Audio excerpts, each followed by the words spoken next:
who was second place? I think, I don't even remember. It was whatever school was really good. Yeah. They were also... Well, that makes sense that they were really good, but we could also say they were the first loser, right? And that's why you don't remember who they were, because we won. But, well, we'll just move on. It's okay.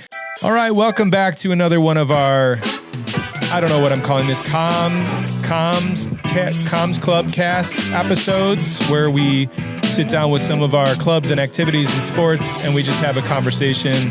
It's lots of fun because I get to meet new people. And today, I am here. Well, I usually say I'm here with my new friend, but I've met Leana before, and it's Leana with one N. We got Leana Mole here today, and we're talking about Revis speech. Hi, Leana. Hi. Welcome. How are you today? I'm good. How are you? Should I kill the music? It died on its own.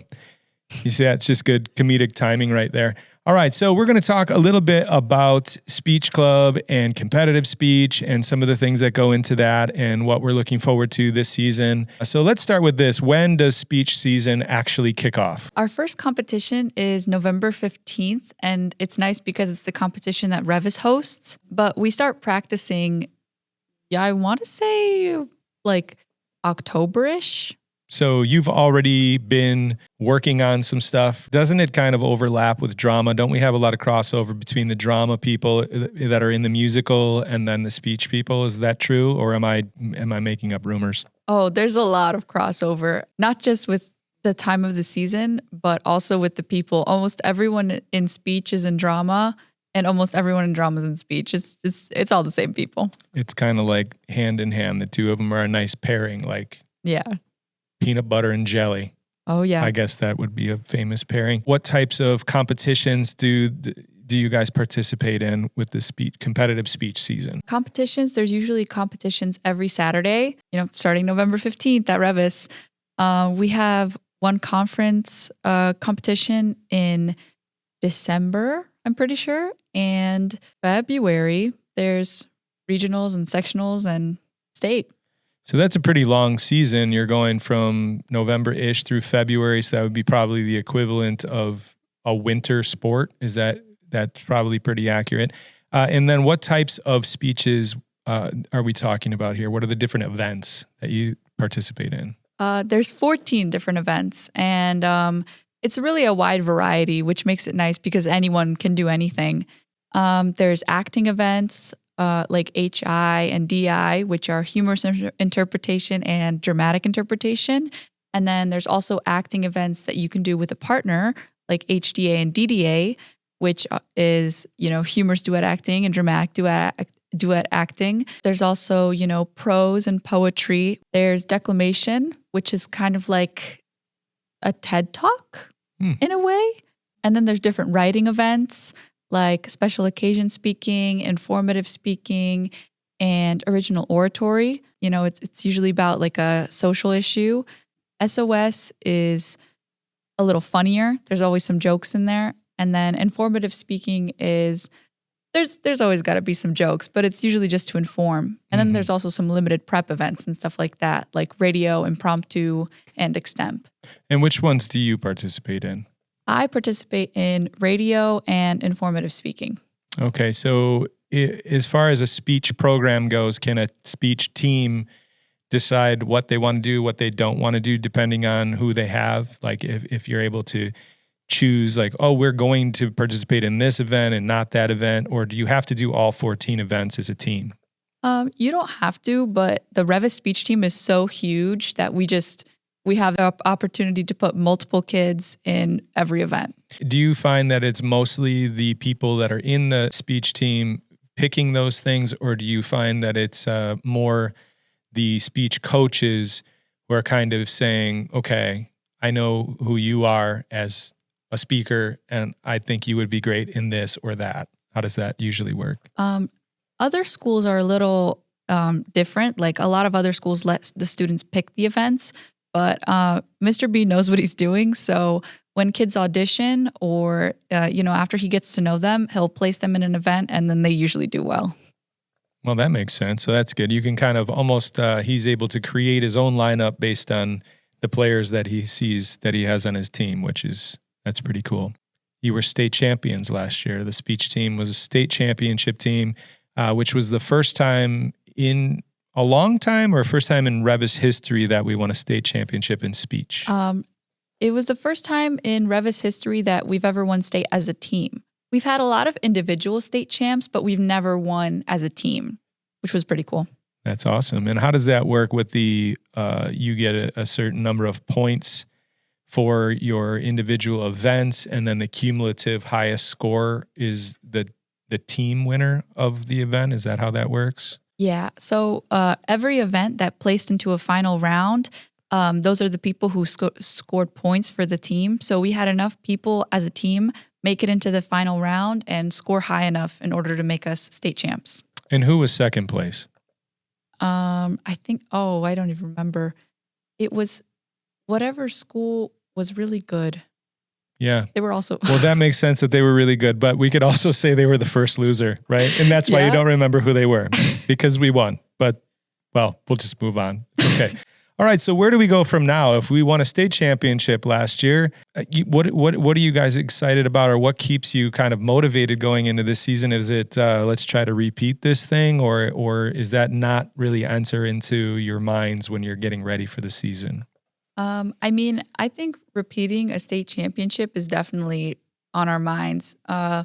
A lot of people at state last year were juniors, and they're back again. Yeah, I mean that's the ultimate goal, right? I mean it's like winning the Super Bowl or the World Series in sports. So that's really the goal all the time. Our chances for repeating look pretty good. I mean, I hope so. I think we don't want to jinx anything, but yeah. we'll just say we hope so. Yeah, we're knocking on wood. I don't even know if this table is real wood, but we're gonna knock on it anyway. Let's hope. Let's hope. I remember one of my sons wanted to wrestle, and wrestling is a very there's a lot of emotion going on. There's like little kids beating up each other, and like as a parent, you're like, I don't know what's going. So it's not for everyone. Like everyone isn't a wrestling family.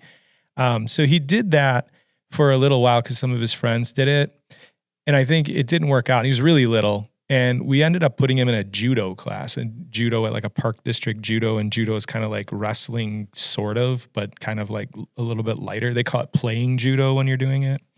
So anyway, he did this like 4-month class, and they had this big meet where they all sit around the mat, and then you have your match in your weight class, and he won. So at the end, he gets a gold medal because he won. And I believe he's probably like 5, 6 years old. And we're driving home, and I look in the rearview mirror, and he's sitting in his little seat. And I was like, man, that was pretty awesome. You won. I'm like, are you going to sign up for the next session of judo? And he goes, I won a gold medal. Like, where do I go from here? Like, that was it. He was like, no, I'm done. That's it. I won. And he thought it was like a one-time thing that he won. But anyway, that's probably a longer story than we bargained for. Yeah, but it's good. See, you're laughing. I liked the judo story. All right, well, maybe we'll keep the judo story then.